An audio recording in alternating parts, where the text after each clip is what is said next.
a smart device, sensor for temperature and humidity control. We're going to be using the ZigBee. I will show in this video exactly what you need if you want to use one of these little guys. And I think the only thing required is a battery.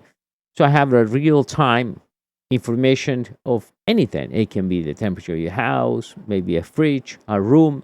Well, for that, I'm going to show this little guy, how that works and what you need. How are you doing, everyone? I'm Dario, and this is MediaBoxEnt. Like always, we bring you the latest in technology. So, today, I'm going to show you how this little thermostat works and what is the requirement. And I will bring more videos on ZigBee network. So we have remote controls and cool devices you can control and make your house super smart.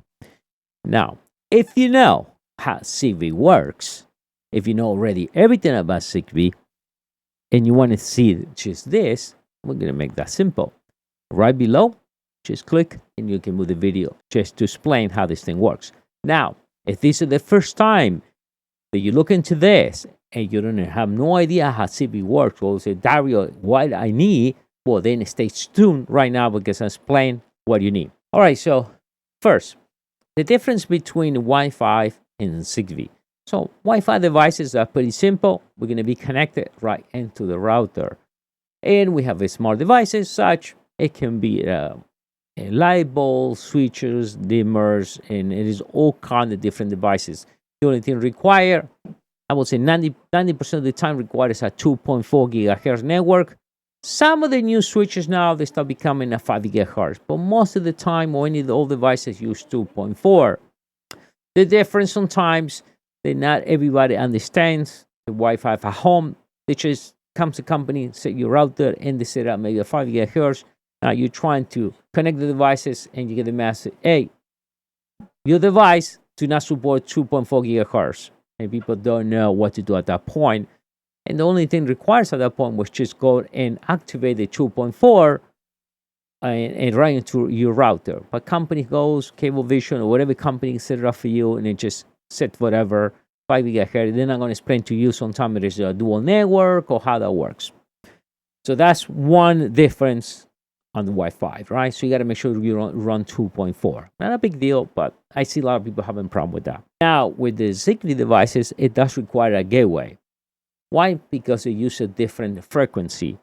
Benefits, it has less interference than 2.4 gigahertz. So if you're in a building, if you have a place that there's too many routers working at 2.4, possible, or a microwaves or anything, it can give you a problem in some of the devices to 2.4 gigahertz. So this one runs a different frequency, so it's much cleaner than the Wi-Fi version. Another benefit for this, it uses less power. So a Wi-Fi switch, is to give you an idea, use about 1.25 power just to run the switch itself. So multiply that by 10 and do that some calculation. Depends what you pay in your bill, whatever you pay a watt, 16 cents, 20 cents. So you can do that calculation, how much will run to run 10 switches a whole entire year just to run one device on and off. Now, any switch on the ZigBee network is going to only use about less than a quarter watt. So you have maybe a watt different, or maybe a little less than that. So you just got an idea. So it uses less power, less interference, and you don't need to worry about the 2.4 gigahertz. But for that, you need this. You need the gateway. The gateway I'm using right now, I will leave the link right below this video.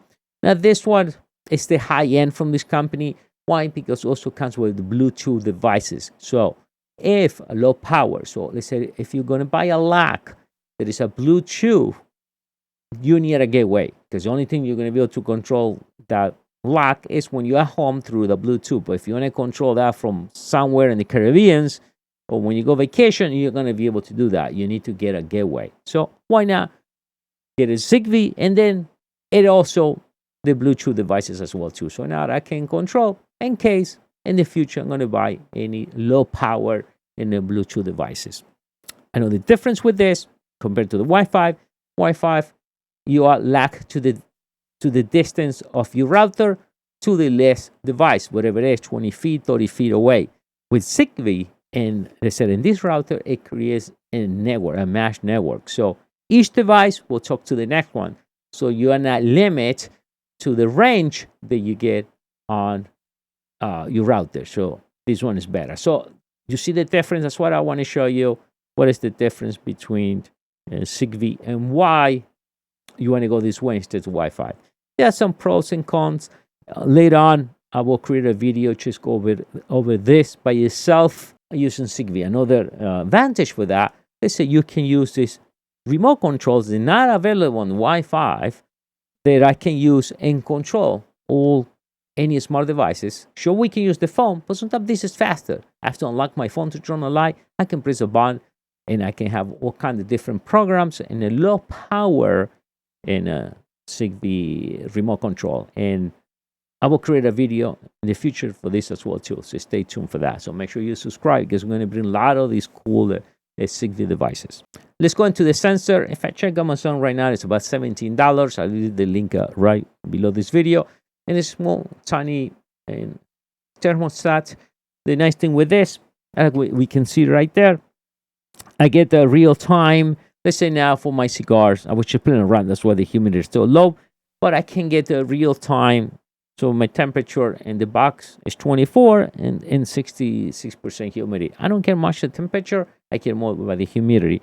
And the next thing too, also I'll show you the history. I reset it. That's why it shows that way. But you can see the history of the temperature or the humidity. So anytime you want to track it down, that would be a great idea. Now with paired, it's pretty simple. And by the way, it does come with cover. I guess I did that so you guys can see that. It does come with the I would say simple instructions. Oh, and by the way, and we're using Tuya, and yes, it's compatible with Alexa, Google Home, whatever you want to use it. The idea is use Tuya.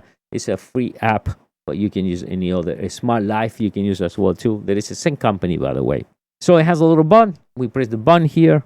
I'm gonna go plus a device, and then I think with this we can still pair Wi-Fi devices, ZigBee devices, or Bluetooth devices. I can pair all in one. So we press and we wait. Takes a second. That's it. Done. This is the only thing you need to do. At that point, set the name of the device, a cigar, whatever you want, a fridge, room, my 3D printer devices. I don't know. And that's it. So right now there's 27 degrees right in this room and 41% humidity in this room. And remember, battery-wise, this long time. All right, guys.